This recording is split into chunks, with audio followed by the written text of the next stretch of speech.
adalah wanita. Setelah kembali, sang ratu menceritakan apa yang baru saja ia alami. Menurutnya ini adalah hal yang sangat menakjubkan, mengingat di kerajaan wanita sama sekali tidak ada pria. Juga karena ini adalah pertama kalinya ia melihat seorang pria. Setelah mendengar cerita dari sang ratu, salah seorang pelayan langsung menunjukkan ramalan di kerajaan wanita. Ramalan tersebut mengatakan bahwa pria adalah racun yang sangat berbahaya. Namun penjelasan dari ramalan kurang lengkap karena ada potongan yang hilang. Tiba-tiba Ibu Suri datang untuk melanjutkan isi dari ramalan tersebut. Ia menjelaskan bahwa pria adalah racun yang tidak memiliki penawar. Dengan tipu muslihatnya, mereka memberikan harapan palsu kepada para wanita, membuat mereka percaya dengan mengandung para anak-anaknya. Namun para pria tidak bertanggung jawab dan langsung pergi begitu saja. Satu-satunya cara untuk menghindar dari bencana ini adalah dengan membunuh mereka sedari awal. Kita kembali ke rombongan Biksu Tong yang masih berusaha untuk mencari arah. Sementara Cupatke yang memiliki insting sekuat kakek Sugiono menemukan sebuah harta karun, yaitu sekelompok wanita yang tengah mandi di sungai. Di waktu yang bersamaan, Sun Gokong dan yang lainnya juga dikepung oleh sekelompok prajurit wanita. Biksu Tong yang melarang Wukong menggunakan cara kekerasan mencoba berbicara dengan para wanita ini. Layaknya imigran gelap, mereka pun dibawa masuk ke dalam kerajaan untuk menerima hukumannya. Dari sini akhirnya mereka pun mengetahui kalau sekarang mereka telah memasuki kerajaan wanita. Setelah memasuki istana, mereka pun dipertemukan dengan sang ratu. Mereka pun juga menyadari kalau ternyata sang ratu adalah wanita yang mereka temui beberapa waktu yang lalu. Kemudian tetua dari kerajaan wanita menunjukkan bahwa ternyata kedatangan rombongan Biksu Tong sudah diramalkan. Berdasarkan ramalan, mereka akan membawa kehancuran kepada kerajaan ini. Sehingga dengan desakan dari berbagai pihak, terutama dari sang Ibu Suri, rombongan Biksu Tong pun dijatuhi hukuman mati. Namun sebelum itu sang ratu ingin menginterogasi mereka sebelum eksekusi dijatuhkan. Jelas sebenarnya Sun Wukong bisa saja melakukan perlawanan, namun berdasarkan nasihat dari gurunya, ia pun mengurungkan niatnya tersebut. Malam harinya, ternyata Biksu Tong juga setuju dengan Wukong untuk melarikan diri dari kerajaan wanita. Di waktu yang bersamaan, sang ratu tengah menuju penjara, berniat untuk menginterogasi mereka.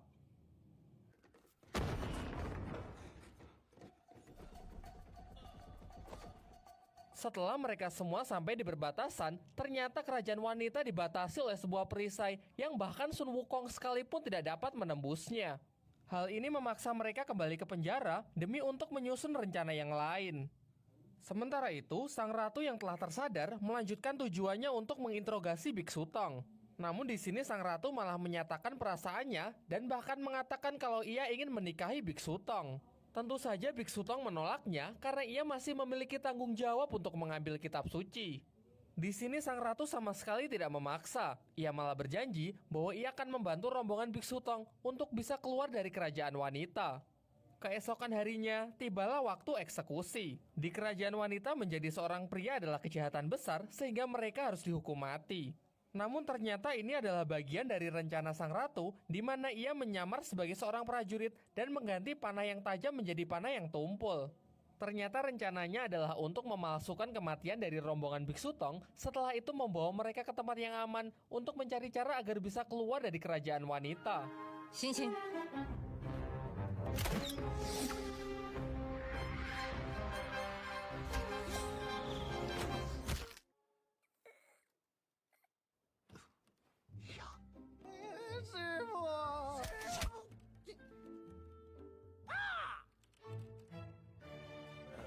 Namun sialnya, ketika giliran Cupatke tiba, Ibu Suri malah mengganti anak panahnya.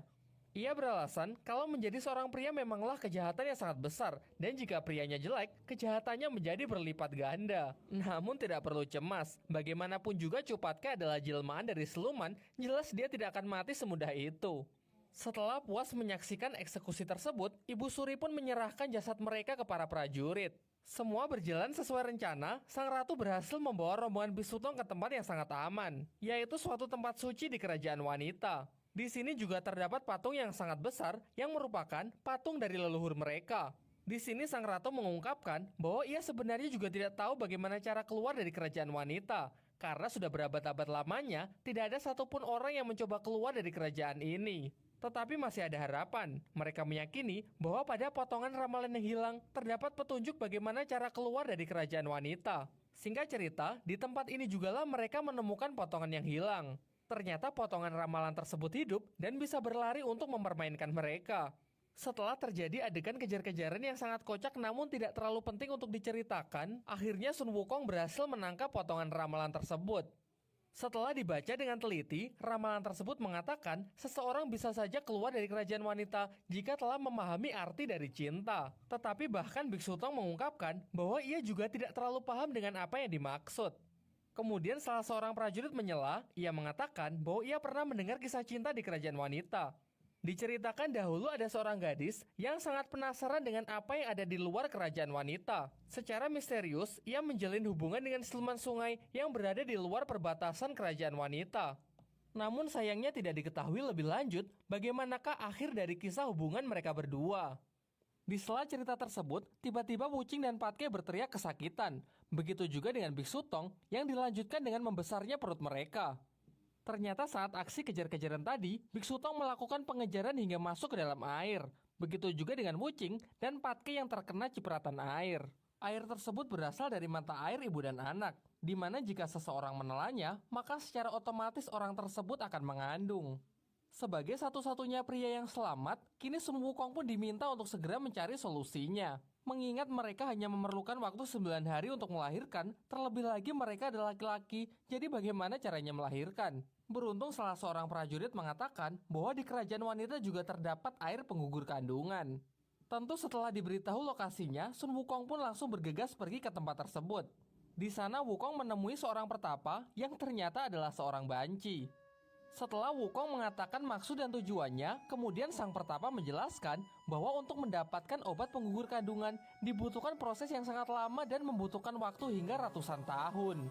Di sisi lain, Biksu Tong masih tidak terima kalau ia akan melahirkan seorang bayi.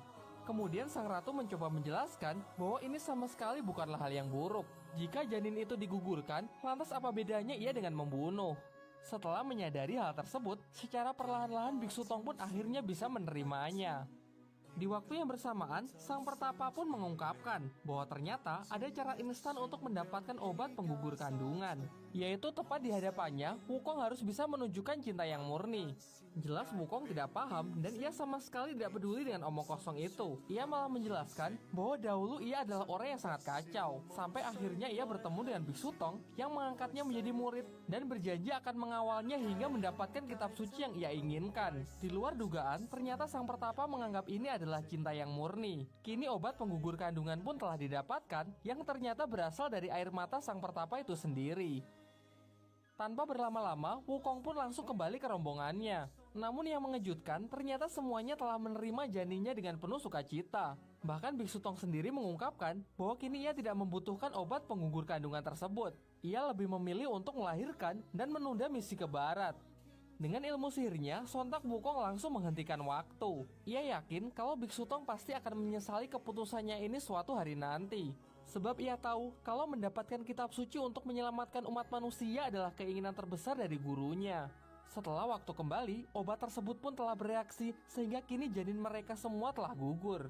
Sayangnya Biksu Tong terlihat tidak senang. Kemudian ia langsung pergi untuk mencoba menenangkan diri. Ia pergi untuk menyalin kitab di tanah. Karena memang sejak kecil, inilah cara dia untuk menenangkan diri. Melihat hal itu, sang ratu menemaninya hingga tak terasa mereka sudah menulis cukup jauh.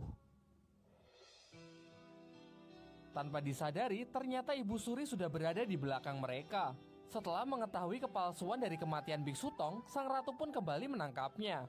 Namun alih-alih dimasukkan ke dalam penjara, Biksu Tong malah dibawa ke pesisir.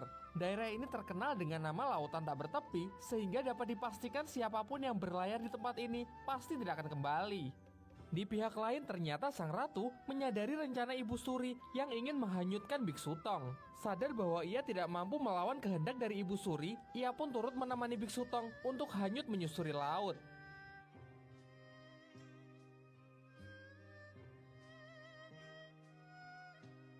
Dan benar saja, setelah lepas dari pantai, kabut yang sangat tebal langsung menyelimuti perahu mereka. Kini mereka telah kehilangan arah, bahkan jalan untuk kembali pun sudah tidak terlihat. Sementara itu, Wukong yang masih berada di tempat suci didatangi oleh Ibu Suri. Di sini Ibu Suri menceritakan semua yang telah terjadi, yang kemudian ia malah berlutut untuk meminta bantuan kepada Wukong agar menyelamatkan ratunya. Jelas karena gurunya juga turut terlibat, Wukong pun bersedia untuk mencarinya. Sayangnya bahkan dengan mata api yang ia miliki, ia masih kesulitan untuk menemukan jejak gurunya.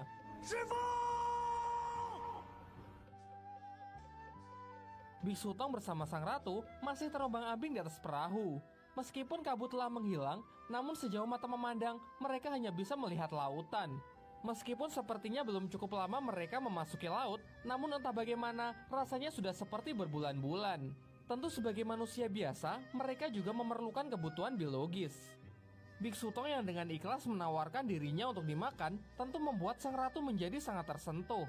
Jelas ia menolak tawaran tersebut dan lebih memilih untuk menghadapi semua masalah bersama-sama.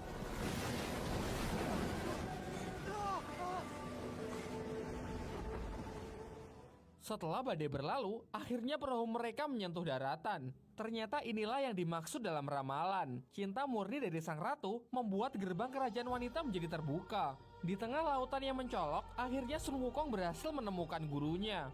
Kemudian ia langsung melepaskan rantai yang mengikat Biksu Tong dan mengajaknya untuk segera meninggalkan tempat ini. Namun Biksu Tong malah menoleh ke arah sang ratu dan ia memutuskan untuk mengajaknya bersama.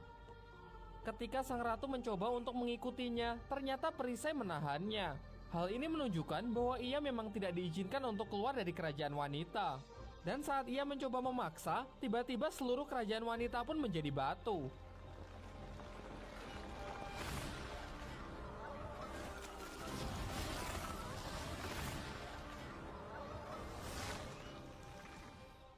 Sang ratu pun juga tidak luput dalam peristiwa petrifikasi ini. Untunglah dengan sigap Biksu Tong langsung memeluknya yang membuat keadaan kembali menjadi seperti semula.